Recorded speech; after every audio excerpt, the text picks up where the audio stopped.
Hello guys, welcome back to another video, and today we're going to do an Aramusha video. 5 tips to help you improve your Aramusha gameplay. And I'm not talking about just light spamming on console. Not that that doesn't work, but it doesn't look good, so let's get right into it. Tip 1, approach options. So Aramusha's got a few different attacking, or a few dash attacks. His first one, normal rushing in. Second, go to that side, go to that side. And then if you're out of sprint, he has his normal, or not out of guard, he has his sprint attack. So, let's go over a few things here. So, honestly, most of these engagements, I really don't use them to engage, because most of them are pretty telegraphed. Right there, they can see it coming from up top, they can see it coming from the side, and of course they'll see this one coming, because it's always going to come from this side, or this side. So, basically, what you want to do for these dash attacks, instead of using them to actually engage, just use them mid-combo. So, like, say you're attacking, feint this, like that, something like that, and it's just going to help you out with more mix-ups. Aramusha is all about mix-ups. So, try to do that instead. Don't try to use those to engage. Now, his primary one, his top dash attack, it gets heavy armor, so, or hyper armor, so if you know the opponent's throwing out an attack, and you just want to tank that hit, that's what it's good for. So you're going against, I don't know, anybody, Centurion, for example, and he's coming in at you, and you know he's going to throw out an attack. You just do this, tank the hit, and then you start your combos, and usually you're going to get more damage off before he does. So that's tip number 1. Oh, forgot to mention, his sprint attack. A lot of people want to know this, but if you dash in with it, you do that, if you whiff, you actually get a second hit just by pressing RT again. So, dash in, whip, throw out the second one. It's pretty nice. It gets people, because honestly nobody usually whiffs it. So, that is it for tip number 1. Tip number 2. This is his deadly feints. So, basically, his deadly feints, if you don't already know what they are, basically it lets you soft feint into another light attack on a different direction after you've done a second heavy in a certain direction. For example, like this.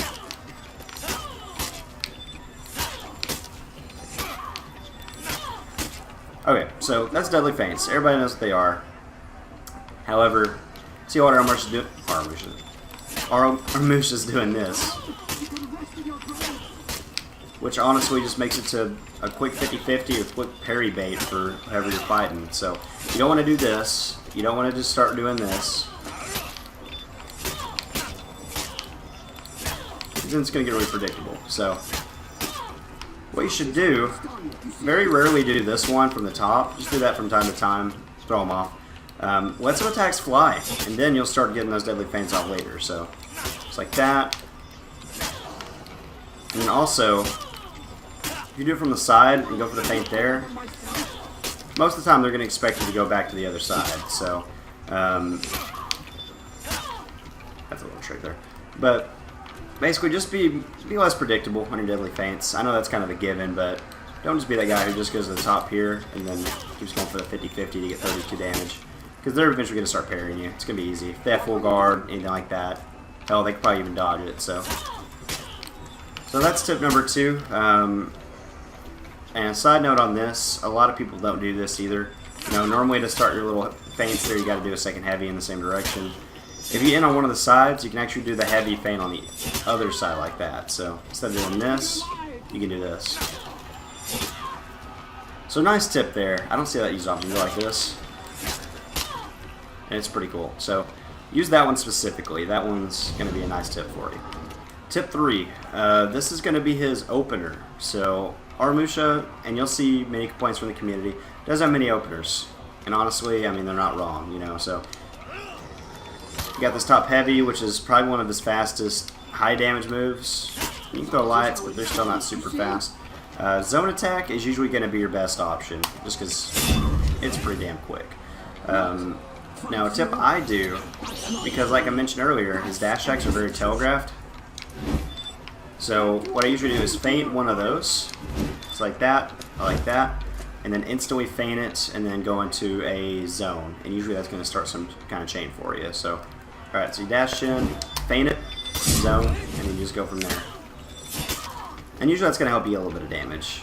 The zone's just so quick, and if they're expecting to move the other direction, it's a good way to get a good opener in there. And then from there, if you're on console especially, you know you're gonna get a few attacks in. So that's tip number 3.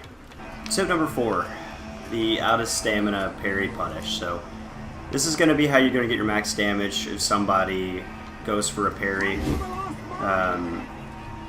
when they're out of stamina, which is very commonly done after you go for your zone attack. So you usually go for like that, and then go for the parry there. So the top parry punish is going to be 2 side heavies in the same direction. So fall down, 2 side heavies. Without gear stats or revenge, it's going to do about 80 damage. With revenge or gear stats, it's going to do even more. So that's going to be a top parry punish there. I see a lot of people just start spamming lights, or they go like this. But the 2 heavies is going to be the most damage. It's crazy how much damage it does, so use it well.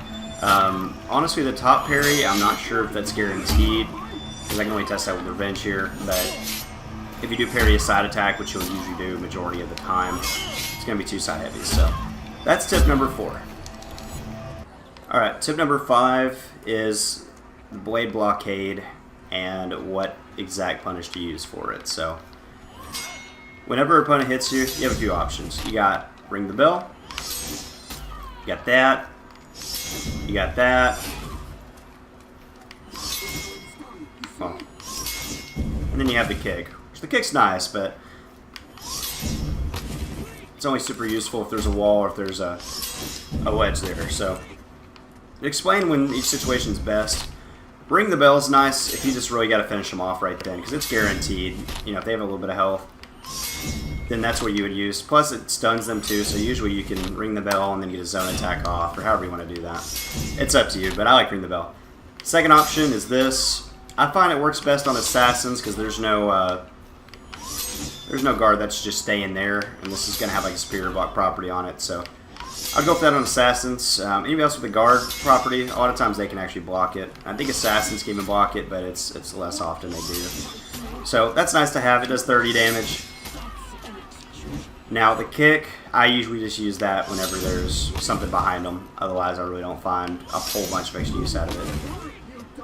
And now this is the main reason for the tip. So that's a nice move, and they highlight that a bunch in his moveset. I think it's called Twin Vipers. However, it's parry bait. It really is. It's parry bait. So like, even the bots get scared of it. However, you can actually feint this into the deadly feint. So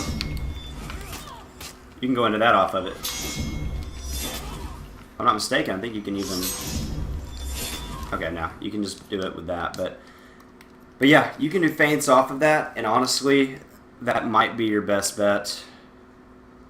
Just because, honestly, it does a lot of damage, but very rarely can you guarantee it. However, it is an intimidating move, so if you go for it, most likely you're going to get the 32 damage off bat. So you got the stamina for it, go for the feint off of it.